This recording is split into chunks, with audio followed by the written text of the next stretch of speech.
بسم اللہ الرحمن الرحیم۔ محترم سامعین و ناظرین، السلام علیکم۔ آج میں آپ کو بغداد کے ایک مشہور قاضی ابو بکر بغدادی کی زندگی کا ایک حیرت انگیز راز سنانے جا رہی ہوں۔ کیا آپ نے کبھی سوچا ہے کہ امانت داری کا چھوٹا سا عمل کیسے زندگی بدل سکتا ہے؟ آج کی کہانی ایک ایسے عالم کی ہے جن کی امانت داری نے انہیں حیران کن دولت اور عزت سے نوازا۔ یہ واقعہ بغداد کے ایک مشہور قاضی اور محدث قاضی ابو بکر بغدادی کا ہے، جن کی زندگی ایک حیرت انگیز راز سے جڑی ہوئی ہے۔ اگر آپ ہمارے چینل پر نیو ہیں تو ہمارے چینل پر لائک، شیئر اور سبسکرائب ضرور کیجیے گا۔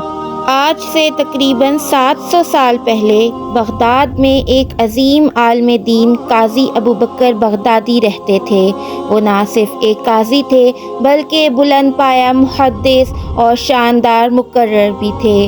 دن کے وقت وہ عدالت میں فیصلے کرتے اور رات کو حدیث و فقہ کی تعلیم دیتے۔ ان کے شاگردوں کی تعداد بہت زیادہ تھی اور قاضی صاحب ان سب کے قیام و طعام کا بندوبست خود کرتے تھے۔ ایک دن ان کے شاگردوں نے ان سے پوچھا، حضرت آپ کی آمدنی تو زیادہ نہیں، پھر آپ اتنے اخراجات کیسے پورے کرتے ہیں؟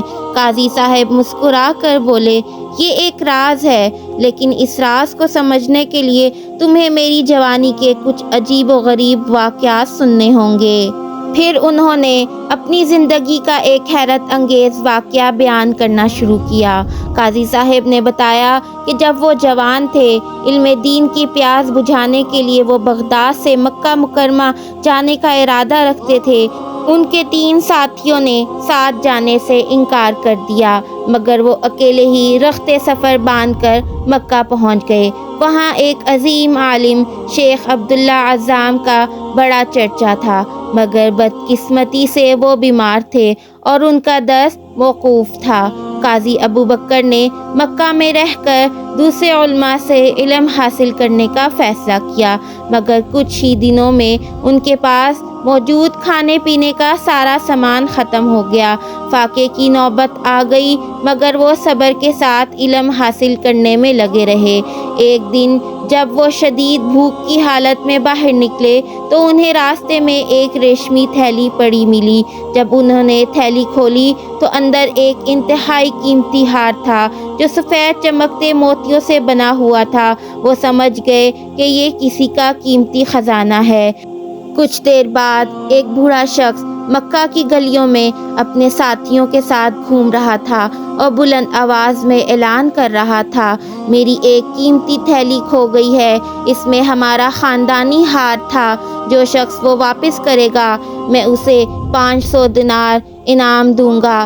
قاضی صاحب کو یقین ہو گیا کہ یہ ہار اس بوڑھے شخص کا ہے۔ انہوں نے بوڑھے کو بلایا، ہار واپس کیا اور انعام لینے سے انکار کر دیا۔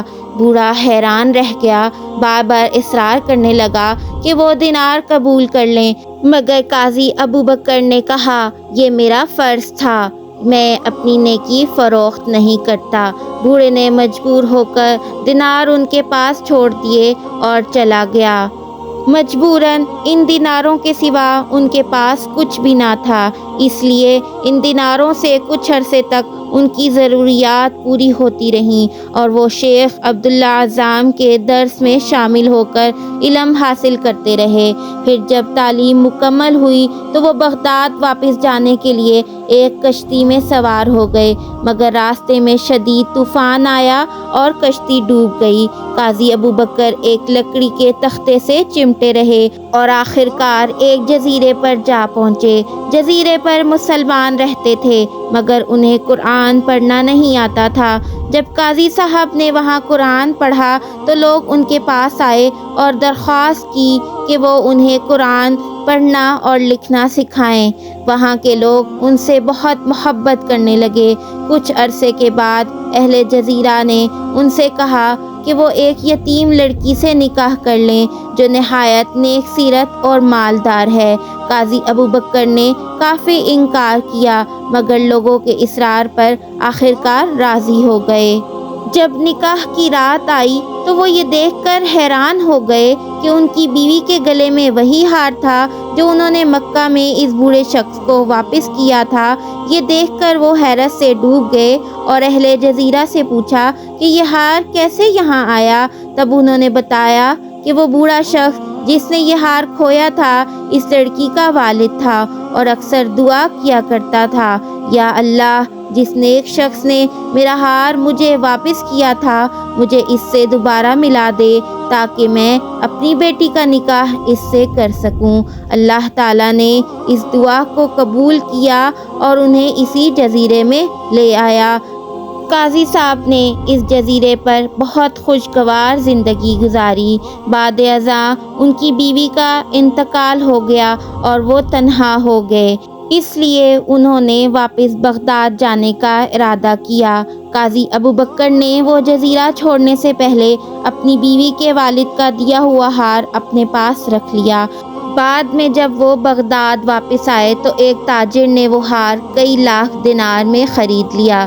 یہی وہ دولت تھی جس سے وہ اپنے شاگردوں کی تعلیم اور رہائش کا بندوبست کرتے رہے۔ چونکہ وہ اسے نیکی کے کاموں میں خرچ کرتے تھے، اس لیے اس میں اللہ نے بے پناہ برکت عطا فرمائی۔ یہ کہانی سنانے کے بعد قاضی صاحب نے اللہ کی حمد و ثنا بیان کی اور ان کے شاگرد یہ جان کر مطمئن ہو گئے کہ ان کے استاد کو رب کائنات کی طرف سے دولت عطا ہوئی ہے۔ یہ واقعہ ہمیں سکھاتا ہے کہ دیانت داری اور نیکی کبھی رائیگاں نہیں جاتی۔ اگر ہم اللہ پر بھروسہ رکھیں تو وہ ایسے ایسے اسباب پیدا کر دیتا ہے جس کا ہم تصور بھی نہیں کر سکتے۔ اللہ سے دعا ہے اللہ ہمیں بھی قاضی ابوبکر بغدادی جیسا ایماندار اور نیک بننے کی توفیق عطا فرمائے۔ آمین۔ جزاک اللہ۔